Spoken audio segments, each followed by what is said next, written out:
Hello, everyone, and welcome to episode 51 of the Hyperthesis podcast. Today, we are joined by a special guest. And to begin, hi, everyone. I'm Patrick. I'm Feely. I'm Liam. And I'm Denise.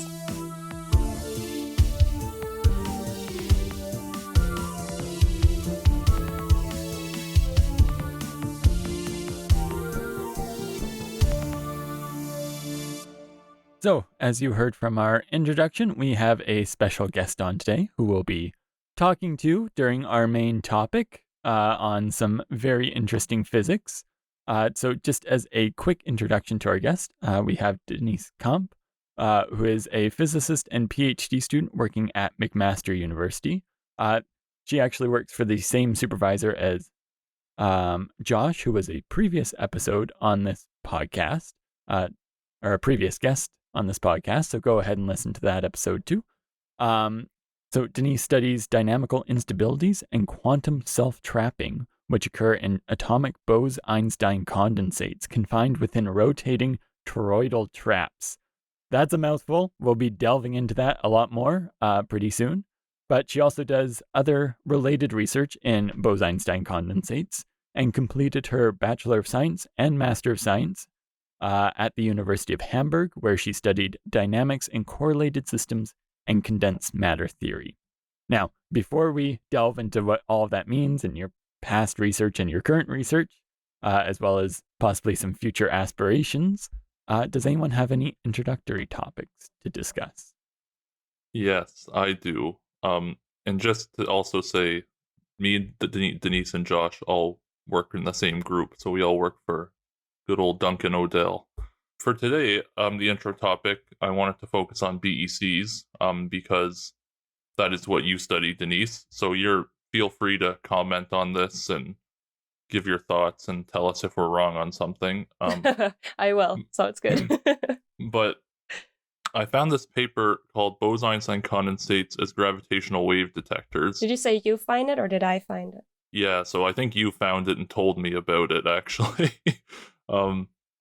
I can't remember, but I'm sure you did, because last night we were talking and you said that Duncan kind of wants you to read into this a little bit.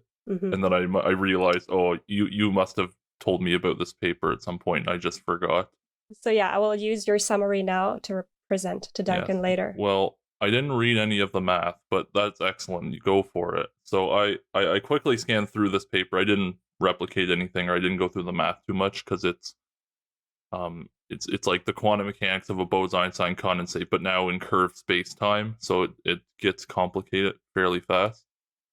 I think we should get into a little bit of BECs, like what they are, just a refresher for those who don't know or forget. Like maybe some of us may have forgotten about BECs.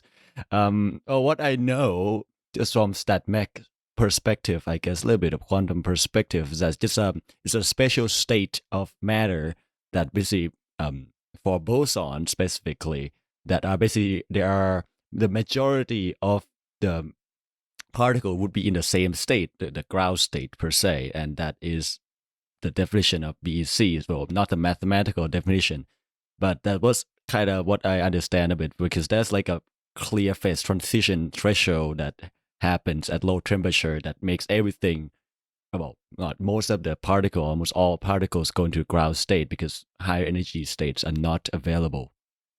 Yeah, exactly. You take these bosons, these integer spin particles, you make them really cold, and they all kind of bunch together in the lowest energy state. So you get this kind of macroscopic quantum gas of stuff, and you can do it with other things too, but we've talked about BECs a whole bunch. I think the first episode we did, we talked about BECs, but yeah, that's the gist of it. So I was interested in this paper. This was published in 2019 in the Journal of Cosmology and Astroparticle Physics by Matthew Robbins, Nayesh F. Shorty. I might have pronounced that horribly. I apologize. And Robert Mann. I actually met, I don't know if you did, Denise, but I met Robert Mann once or twice. He's a big name in theoretical physics, and he works at Perimeter Institute in Waterloo, actually. But anyway, so I think on the last like 5 to 6 episodes, we've talked a lot about gravitational waves and these gravitational wave detectors. So without spending too much time talking about kind of going through all of it again, the gist of it is that there's this nanohertz project, which is fairly new, and they observed gravitational waves by looking at pulsar stars in our own Milky Way galaxy. And these were very low frequency gravitational waves. They're thinking like the nanohertz range, because that's the name of it. And the other big gravitational wave detector is LIGO, which is this very, very large interferometer experiment that measures gravitational waves in the kind of 100 to 300 hertz range. And this was big back in 2015. So both of these experimental setups are very expensive and large scale, I guess. And so for the LIGO, it's this massive place, and there's so much money and technology goes into these mirrors, and you have to measure distances, a change in distance of like 1/1000th of a proton. So it's pretty crazy stuff. And this nanohertz experiment, you need radio telescopes. There's only a few of them on the Earth that they can use. So I was very interested when I saw, or when I guess Denise suggested this paper to me, saying that like in a BEC you could potentially observe gravitational wave signals, because compared to these large scale experiments, the size and cost of making a BEC in a lab is like very, very small. If you could do this, every university would have their own gravitational wave detector. If you could do this with a BEC, these ultra cold atom experimentalists are wild. They're very good at what they do, and they can do a lot of stuff with these ultra cold gases. I never knew like the scale of experimental BECs. Like how big of BECs can you make? Like, is it in terms of like moles, or is it like like a whole full little chamber of like a foot wide, or do they make it like trapped in a crystal, like super small? I don't know. Like how big of how massive of BECs can you make? I think usually, I mean, Denise, I don't know if you have some specific experiments in mind, but I think they're pretty small. So like you can imagine this big chamber of gas, but it's not very big. It's very tiny. It's like millimeters, or even it's like micrometers to millimeters big. And there's probably like anywhere from 1,000 to a few 10,000 particles that make up these BECs, at least in the experiments I've looked at. I don't know, Denise, if you've seen any papers that talk about that or not.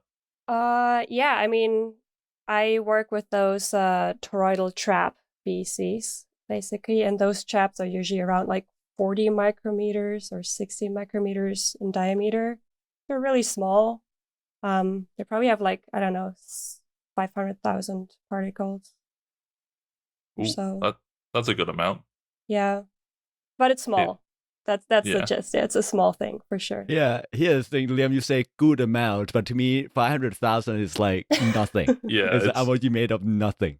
Yeah, you think of like chemistry and like Avogadro's number 10 to the 23. It's very small compared to that. But all the BEC experiments I deal with, they're like, oh, we use 10,000 rubidium atoms or something like that. So 500,000 is much larger than 10,000. Well, it makes sense because quantum effects are really hard to control. Right? You have to be super precise, and you have things that are like exhibit quantum effect, just purely quantum effects. Is really hard to do when you have like a lot of kinetic energy, or with like a lot of more particles. And I don't know how you're gonna like consistently control that either. I'm not an experimentalist, right? I have no idea what techniques used to create the BECs. And I mean, like it's probably easier to create like, let's say, supercooled water or supercooled argon or those stuff. Like that's why they can make it. If they don't need like quantum effects, like ultra cold stuff. Yeah, I'm gonna go try and stay back on topic, so we don't run out of time. But I think the ultra cold people are very good at making these gases very cold. They just fire a bunch of lasers and magnetic fields at these gases, and they can get them to like the nanokelvin range.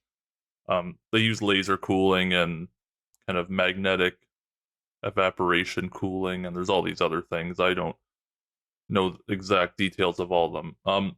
But back to this gravitational wave detection in BECs.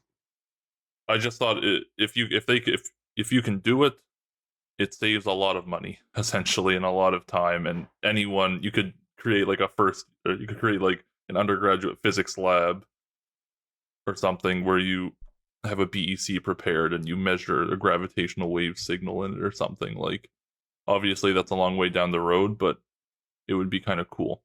So the paper, it's not the first to have proposed using ultracold gases or BECs to detect gravitational waves. There were some other ones, but it kind of built upon those ideas and kind of generalized them a bit more. It gave this theoretical model about how a BEC would be affected by a gravitational wave. So you had to do a BEC and curved space-time calculation, which I did not go through, because BECs are very quantum and then curved space-time is very GR. So I guess they just kind of like coupled them together, and then saw what happened. And their conclusion basically was that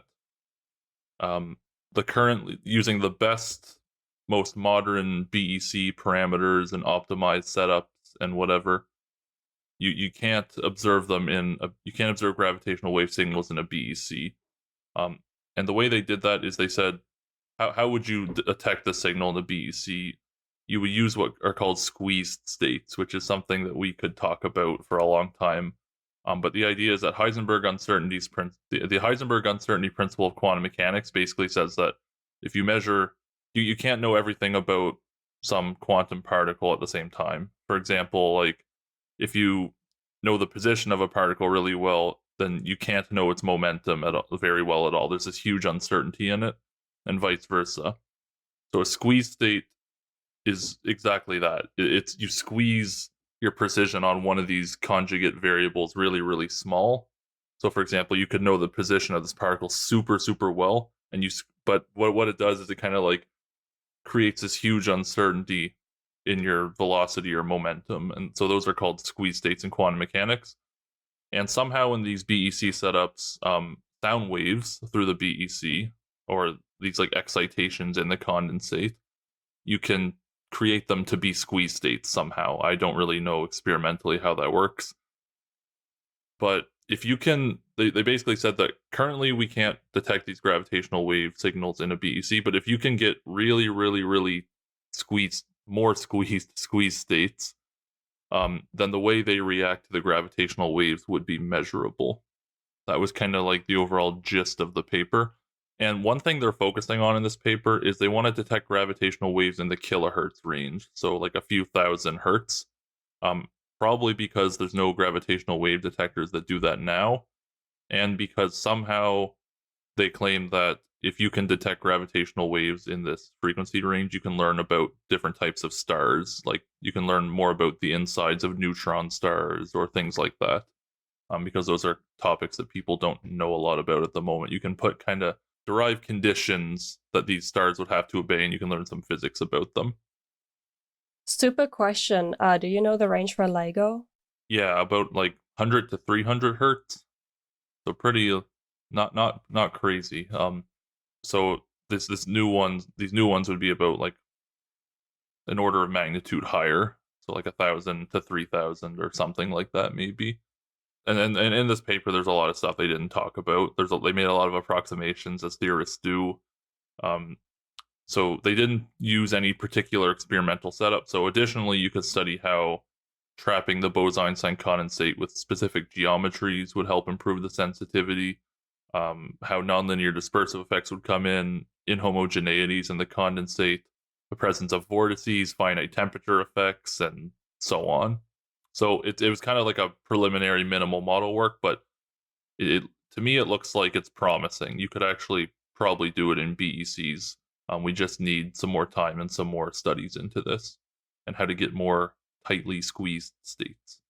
Well, that's a very interesting concept, and it will be very interesting if we can actually use it and apply it in the future, especially with the recent work coming out from, is it Nanograv, I think?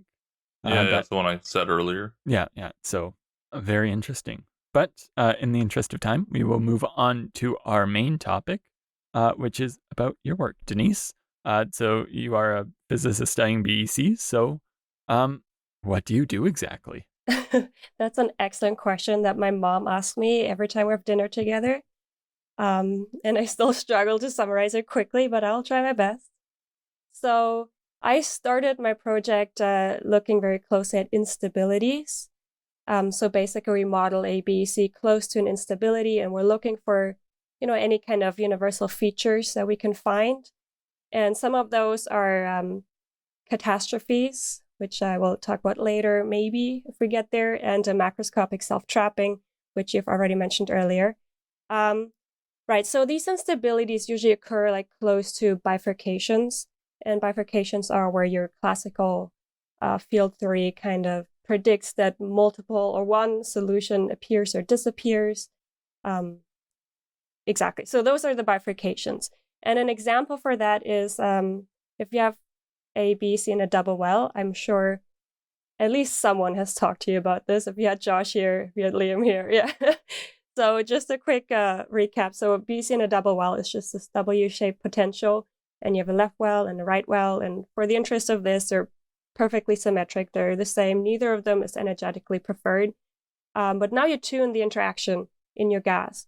So this condensate wants to clump together, and to do so, it has to pick either left or right. It's pretty random, but it has to pick one of the wells to clump together, and that is like a symmetry breaking transition basically here.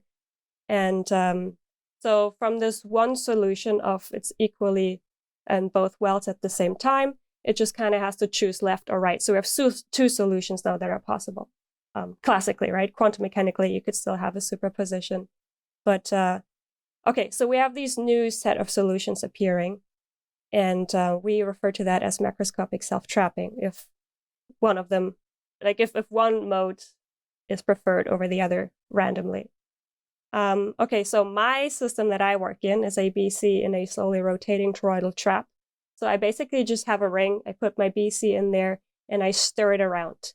And I stir at a velocity that is between two modes. Because I'm a theoretical physicist and I like to do things as simple as possible, I only look at two modes at a time. My modes are either non-rotating or rotating, and I rotate my trap right in the middle between these two modes, so neither of them is preferred, just like in the double well. So it's a two-mode model. Oh, I think I've seen your poster before, because I remember the word like toroidal. It's like a donut, right? Like It a is. shape of like a donut. And just a little bit about bifurcation. We talked about this before in this podcast, but I think this to me is like a fork in a road, right? You're on a road and then you meet a fork. And in the more mathematical and physics term, like you said, there's one solution and now there are two possible solutions. And people call that type like bifurcation. And the theory that studies bifurcation is called a catastrophe theory, which Liam is super into. Yes, we love bifurcations, which we've talked about before. So I want to go back to the double well. The double well, yeah. So imagine that you have like you have like a W shape, right? And then there's like there's two little valleys in the W, one on the left, one on the right. And there's this like kind of intermediate hill in the middle that separates them, like the middle point in the W. Why is it that they want to clump together in the system? So you have one BEC, right? Not two. Mm-hmm.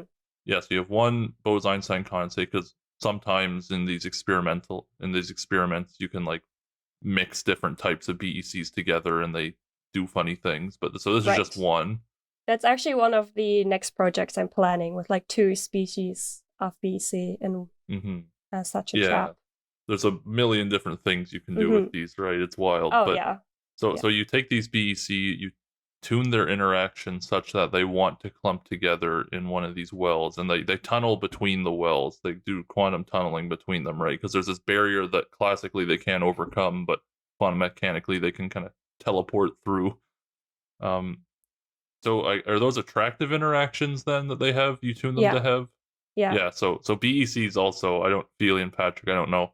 You think of particles like they come near each other and they bounce away from each other. They have repulsive interactions, but these ultra-cold atomic systems, you can somehow tune them with lasers and magnetic fields so that they actually become attractive to one another. The particles move towards each other. That's not always true. We do molecular dynamics. We have something called Lennard-Jones potential. Usually Lennard-Jones right. LJ612, where that's really common in molecular dynamics.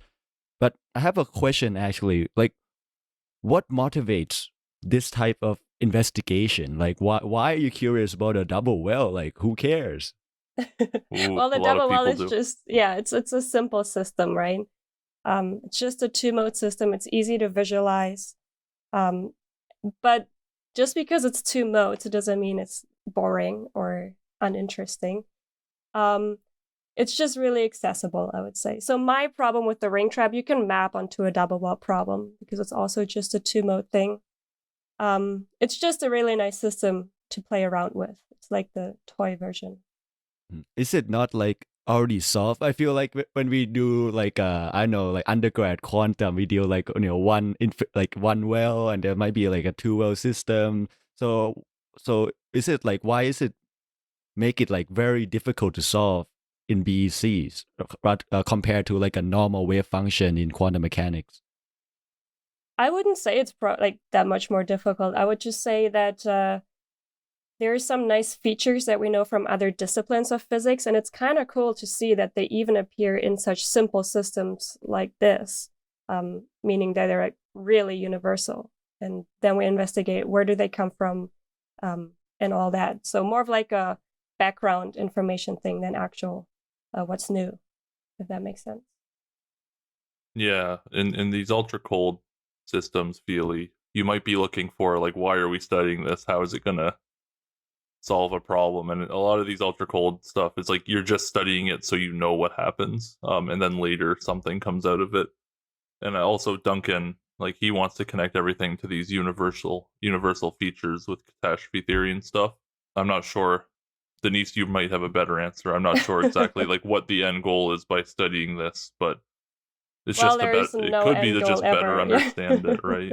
Yeah. Yes, yeah, for sure. Well, are you looking through more quantum mechanic perspective or more like statistical mechanic perspective? Because a lot of things I know about BECs are not quantum based, like because I do statistical stuff, right? Like, but are you more approached through like formulation through quantum field theory or the quantum mechanics rather than statistical stuff?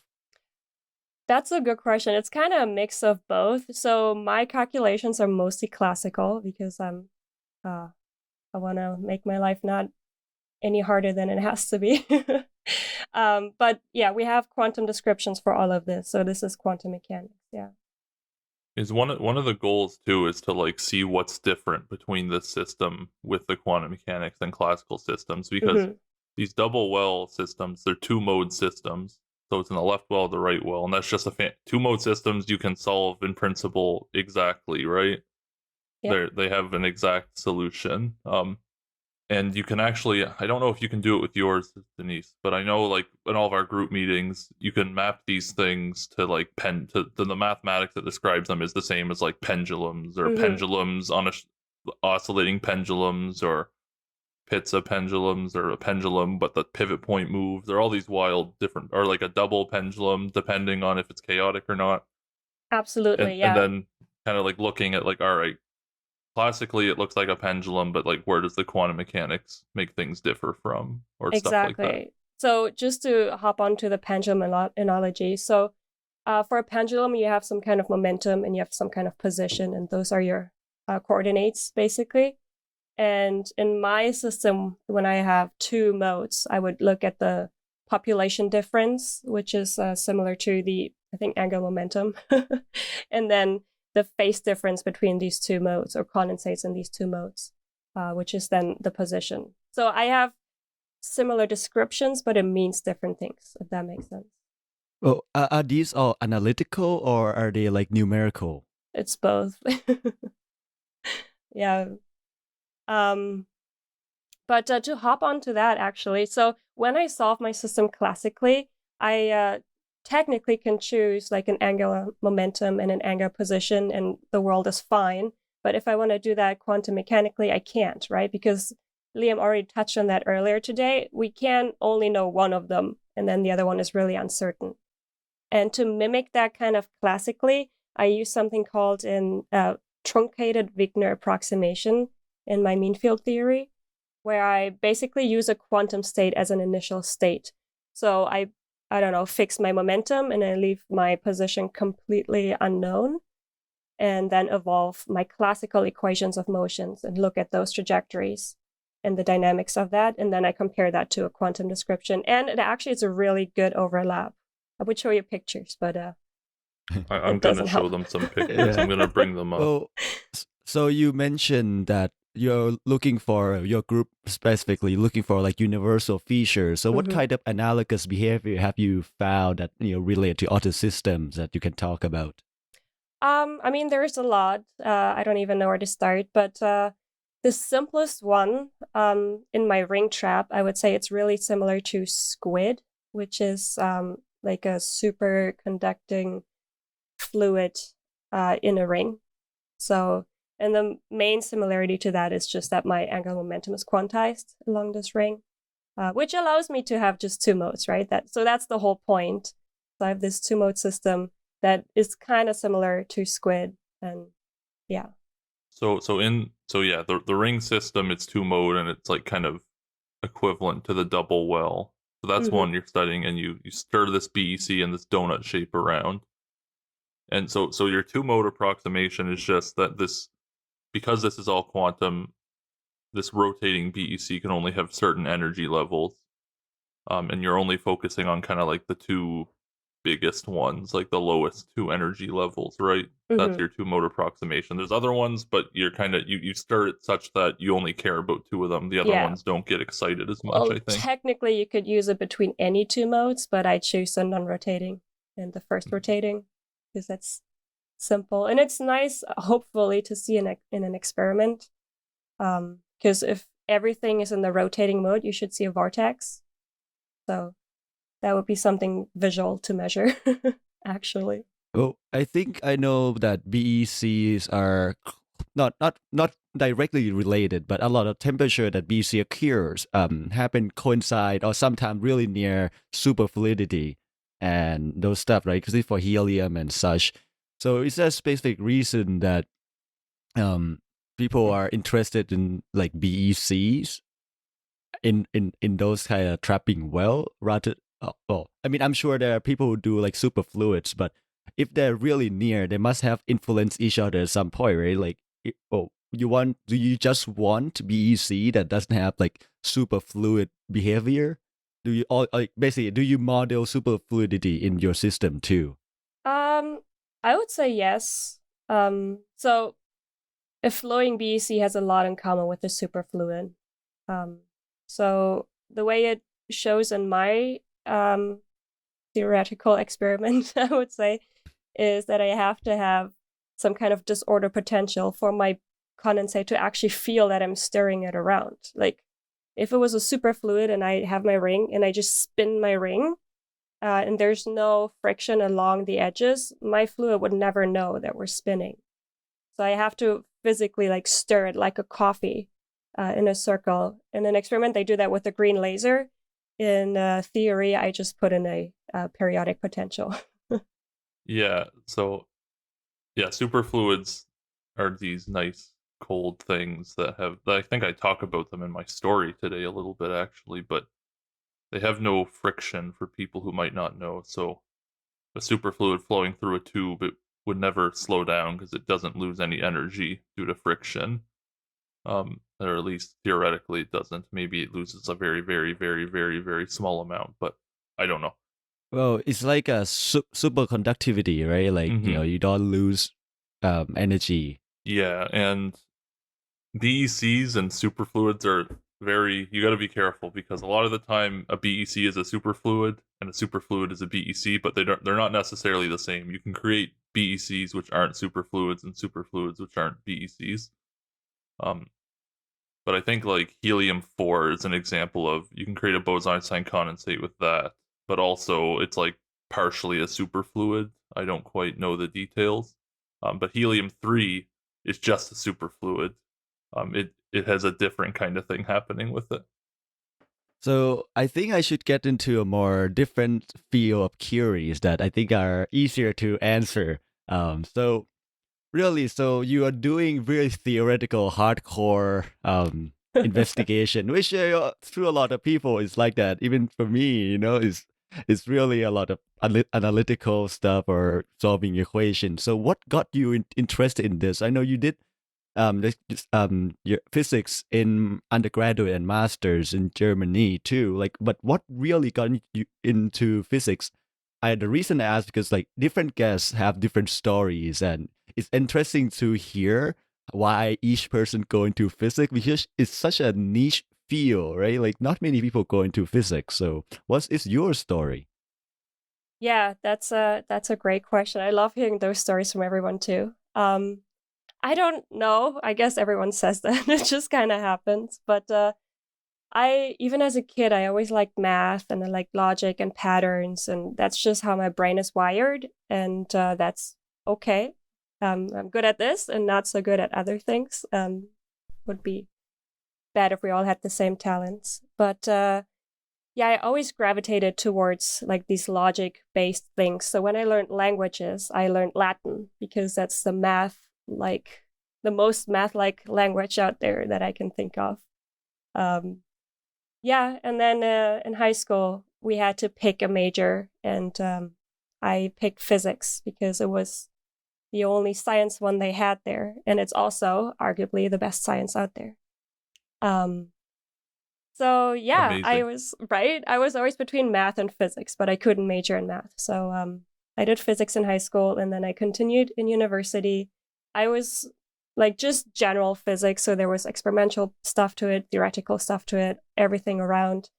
But I always just liked the theory things. I'm not really good at like building things with my hand and fidgeting around with lasers, so that stressed me out.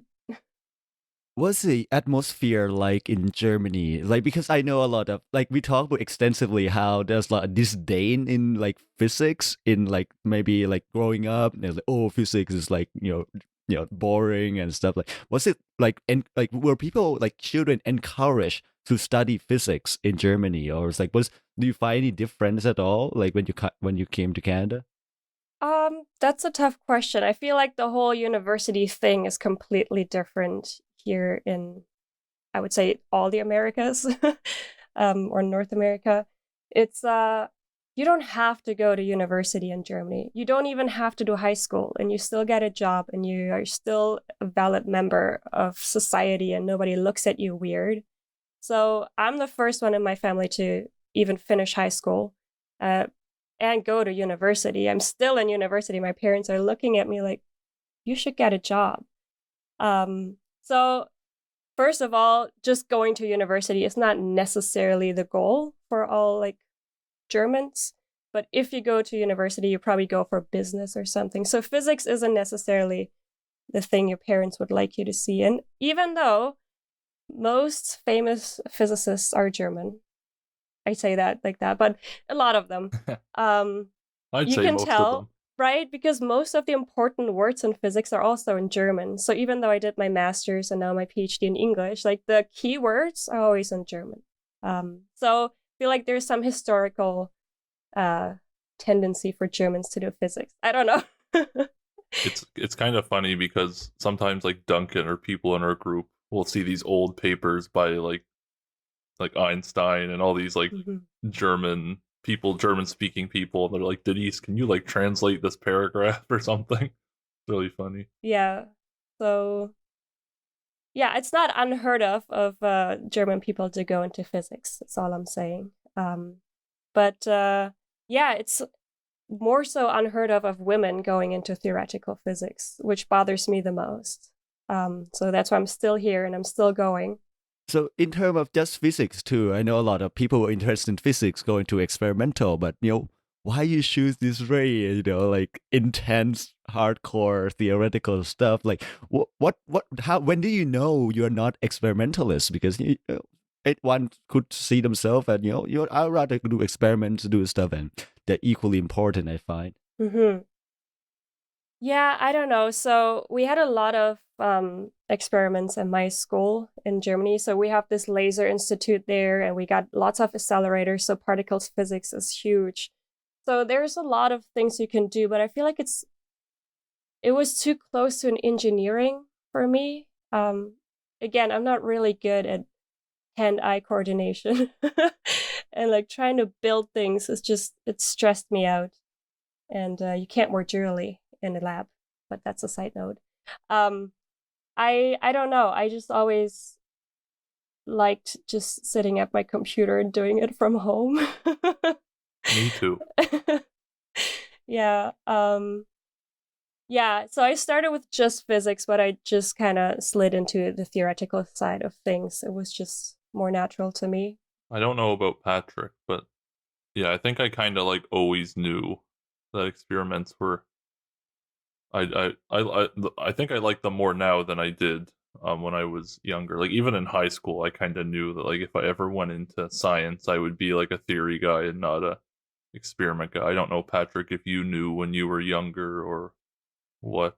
I mean, yeah, I really liked physics, wasn't the best at math, but like building and testing things. And I think that's where my joy of when I was doing physics, I was doing experimental physics. And so it was fun to actually build the systems in a rigorous way in which that you try and eliminate as much error as possible while maximizing your signal of whatever you're trying to measure.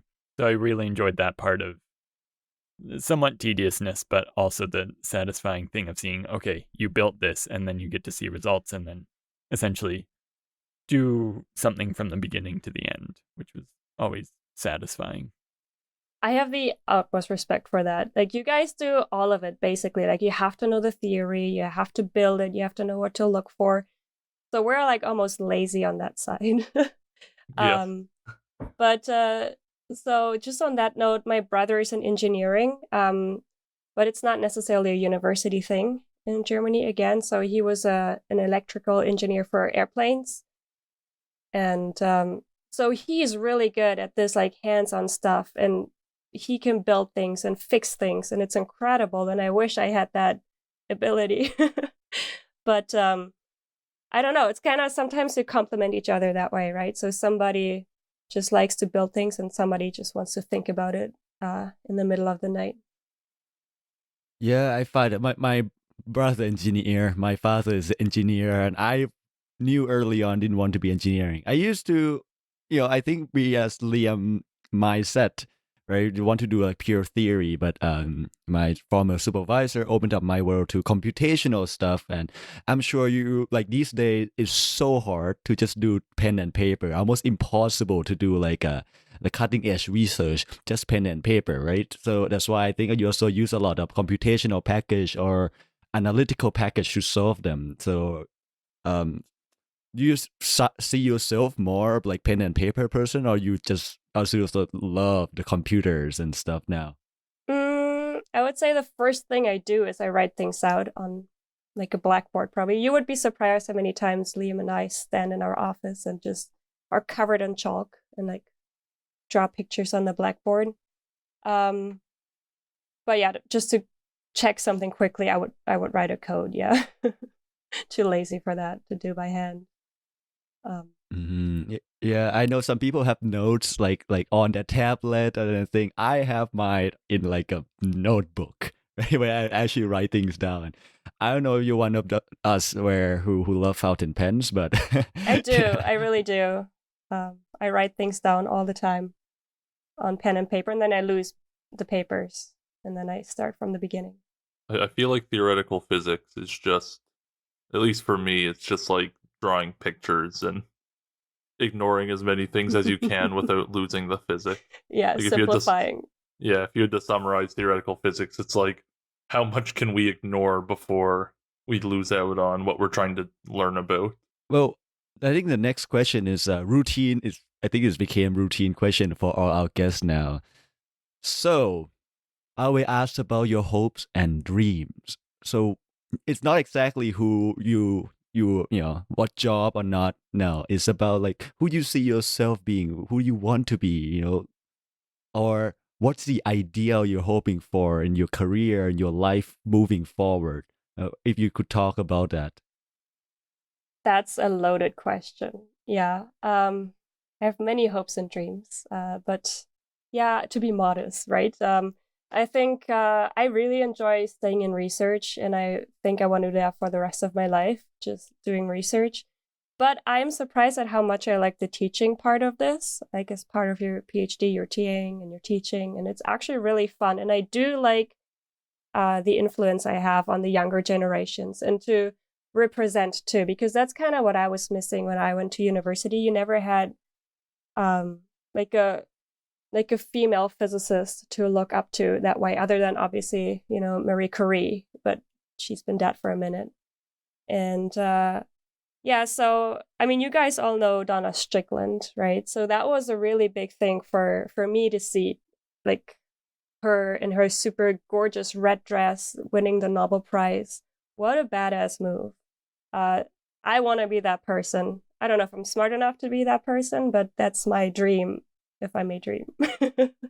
One thing I've noticed, I think Keely maybe briefly mentioned this like a few minutes ago, but there's not a lot of women in theoretical physics. Like even at McMaster, all the women in physics, most of them are experimental. Or astrophysics. Or astrophysics, which is kind of experimental, but it's more so just like data analysis and observation.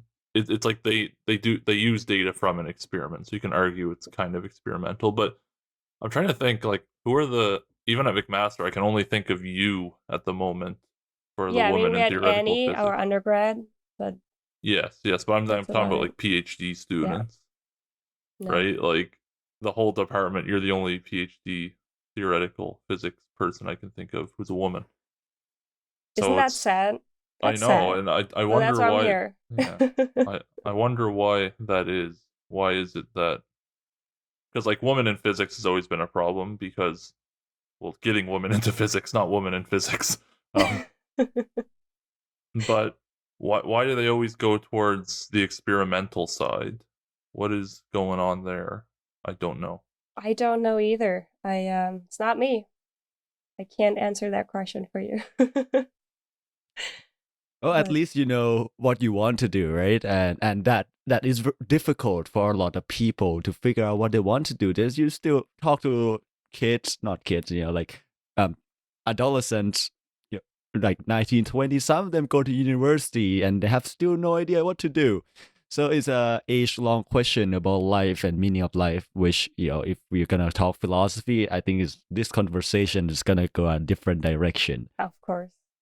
So, do you see yourself as a professor or more like research scientist then? I don't know. I feel like that kind of depends on the location too. If I could pick where to go, I would totally become a professor. But I feel like it's more like you have to go where there's a position available. And I think moving across the Atlantic Ocean to come here, it's enough moving for me in a lifetime. I think like I reached my limits. So if I find something close by, I will totally pursue that. But I'm open for other options. I wanted to quickly, not spend too much time on it, but the whole North America kind of, everyone, at least in like Canada, right? Everyone gets pressured, or at least in Ontario. Some of the other provinces are better for it, but you're kind of like expected to go to university. If people tell you your whole life, like, oh, if you want to be successful, you got to go to university. And it's just so different over here compared to, I guess, Germany and probably other places in Europe too, right? Because I don't think everyone should go to university. University is a pretty like specific place to be. It's not for everyone. If you want to be super academic, then yeah, it's great. But if you want to do like real world things, maybe it's not so great. But I think it's really bad when all these people get pressured into it, Yeah, we refer to that as the inflation of degrees. Because like your undergrad degree is probably worthless compared to if you want to work in Germany and you have an undergrad degree, you can actually get a really, really, really good job. But on that note, also, university is free in most of Europe. So it's wild to me that you're expected here to start your career in like huge debt, or your parents have to work really hard to afford this for you. And I think education should just be accessible. And maybe that's how I grew up. So I never thought twice about if I want to go to university or not, because I could afford it, because it's free. Here, I don't know if my parents could have sent me to university. at least graduate programs are funded, at least in science, in physics, for example, right? So I was thinking the same too. How can I afford to do master and PhD if it's not funded? And then should it be funded? Should there be tuition? I think there's long debate about it in North America where, well, so like how would you implement free education is another can of worms. Yeah, well, if you don't force everyone to go to university, you have to pay way less if you just pay for the few that actually want to go. It's weird. I don't know. Yeah. Yeah, it's like it's probably an easy solution, but changing a system is really difficult. Well, sounds like we gotta bring an education expert guest at some point to chat about this. Well, I've been trying to get someone who does like academic policy on, but she's a busy human, so maybe one day. Anyway, well, I think that's a nice kind of natural end to our discussion about your research and life and experiences. Do you have any final things to say before we wrap up? Any last words? Yes. Not much, but if you have more questions about my research, I'm always happy to talk even more. We just kind of touched the surface. There's so much more. If you want to see cool pictures, reach out. I know you guys are on Instagram and anywhere, so am I. But yeah, I'm always happy to chat and inspire and criticize, so let me know. Well, thank you very much for joining us. And for those interested in reaching out to you, how can they contact you? Well, the easiest is probably email, just whatever McMaster email. It's all on the websites everywhere you can find. But yeah, or Facebook, Instagram. It's always just my name. Same thing. You can find me anywhere. Or just listen to the high heels in the hallway. You'll find me too. Yeah. So there you are. If you have any questions, go to McMaster and just keep an ear to the floor. And if you do have any questions for any of us, we can also forward them to Denise. You can contact us through email. We're hyperthesispodcast@gmail.com. We do also have Instagram, as Denise mentioned, so feel free to check us out. We have some spicy memes, hopefully, as well as updates for when episodes come out, or if they're delayed, which has happened a couple times. So keep an eye on our Instagram, but give us a follow, a like. Send us a DM if you are an expert in your field and you would also like to be a guest on our show.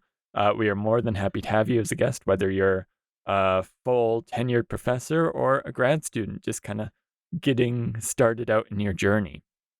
So you can send us a DM, email us. You can also listen to us wherever you find your podcasts, whether it's Spotify, Google Podcast, Apple Podcast, Audible. We're pretty much on any podcasting service. If your podcasting service does offer it, leave us a review, follow us, do whatever you need to do. And also feel free to share us. And finally, we are based out of Spotify. So go check us out on there. I think that's where our website is based too. And just, yeah, if you, again, have any questions, contact us in whatever way you would like. And so to wrap up our episode talking about generally Bose-Enstein condensates and what they can be used for and Denise's research, we have a story from Liam. Yes. So I'm going to talk about the history of Bose-Einstein condensate experiments. And there's a lot of them, so I'm not going to talk about all of them, of course, but more so just a very quick summary of some of the beginning ones. Because Bose-Einstein condensation, in a previous episode, I think it was 47, we talked a little bit, I think Feely talked a little bit about the history of bosons. So these particles that have integer values of spin, and spin is some quantum property. But today I want to get into the more experimental side of the history, because theoretically Bose-Einstein condensates have been around for a long time, but they weren't experimentally realized until pretty recently as far as physics goes. So this experimental history starts with superfluids, which we talked about a little bit.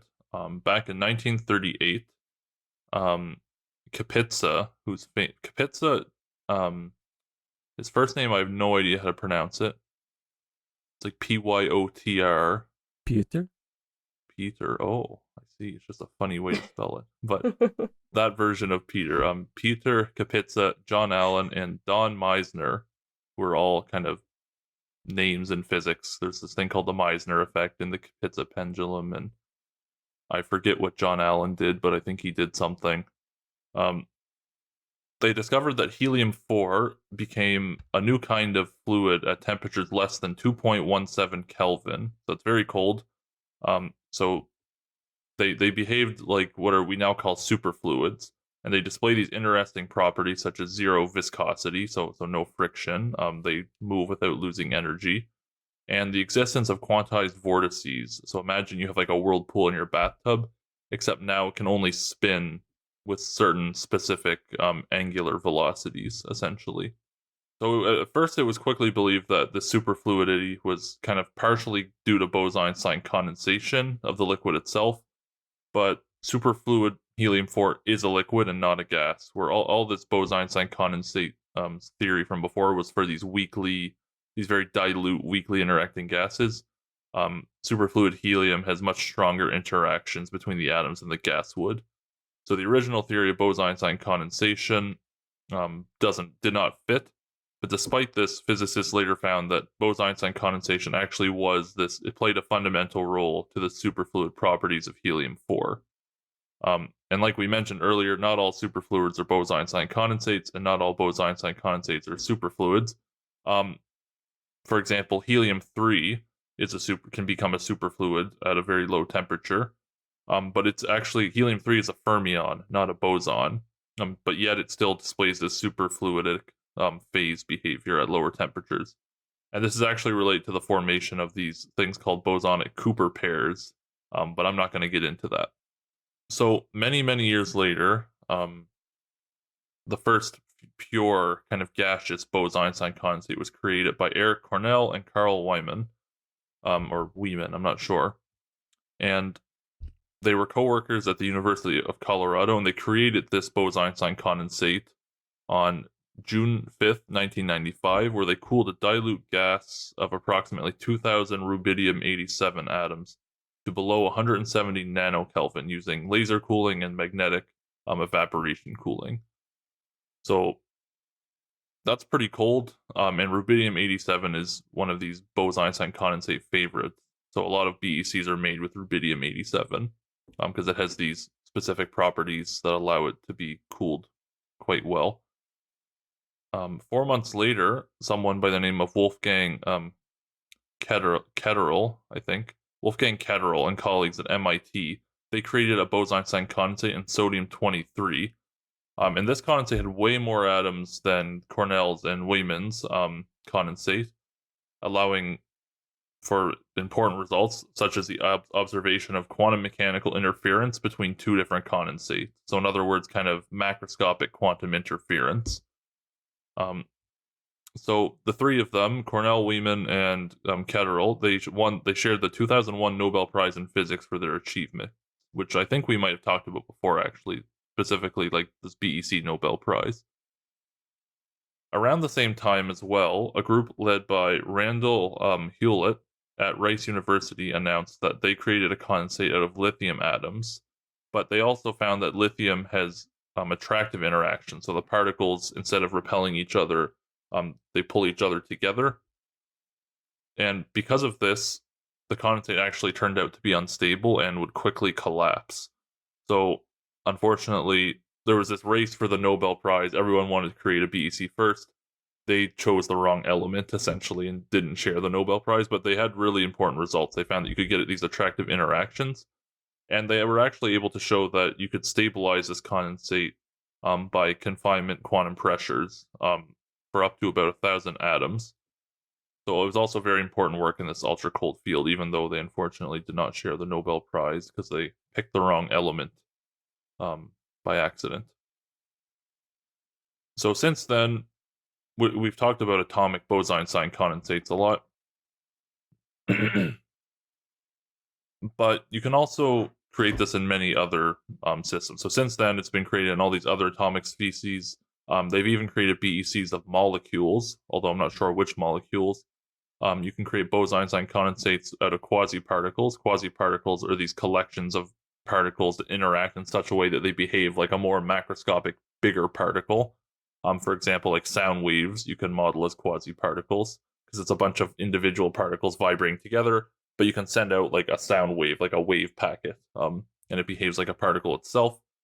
So they've created Bose-Enstein condensates out of different types of quasi-particles and even out of photons. So they've made Bose-Enstein condensates of light because light, photons are bosons.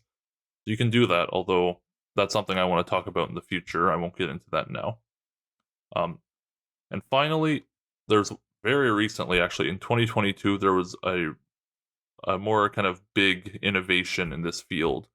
The Cold Atom Laboratory experiment, which was on board the International Space Station in 2022, successfully created a Bose-Einstein condensate of rubidium atoms and observed them for over 1 second in zero gravity.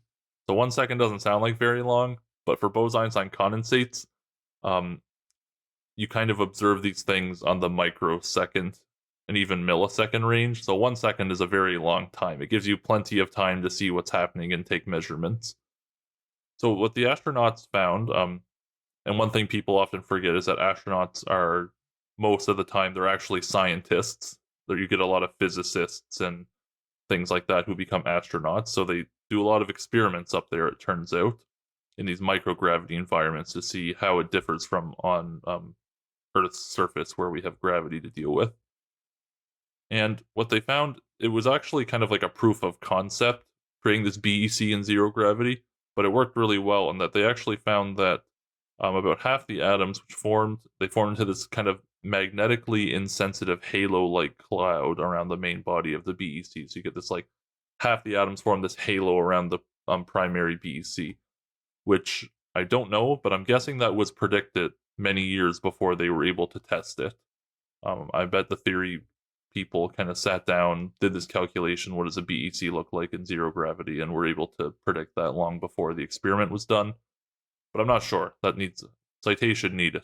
Well, I don't think when we do BUC in theory, we ever include gravity in the first place. If you do like 2D BECs, right?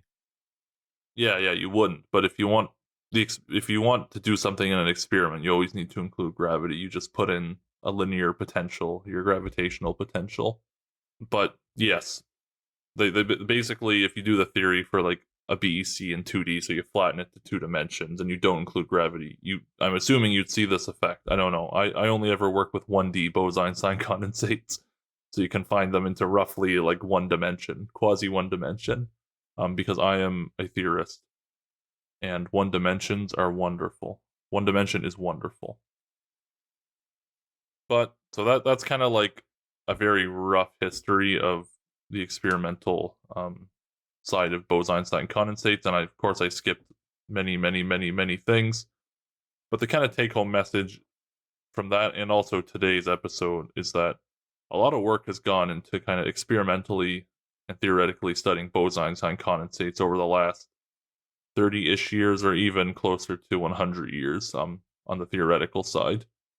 And there's still a lot of people who study these and trying to figure out what we can learn about different states of matter, quantum mechanics, interactions with curved space-time, all kinds of different things. So to me, Bose-Einstein condensates, they're one of those things where a lot of people studied them and there weren't immediate applications to say like the real world. But I think in the future there'll be many more popping up.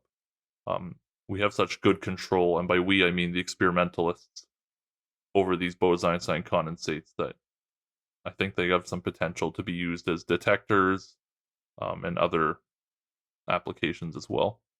One note about the BEC is that it's another state of matter technically, right? So when people learn about plasma, maybe it was like, oh, don't know what to do with it. And now we found out a lot of things of plasmas, and whole field of plasma physics. Maybe we will find things in space that are BECs that things are applicable to, that becomes widely used.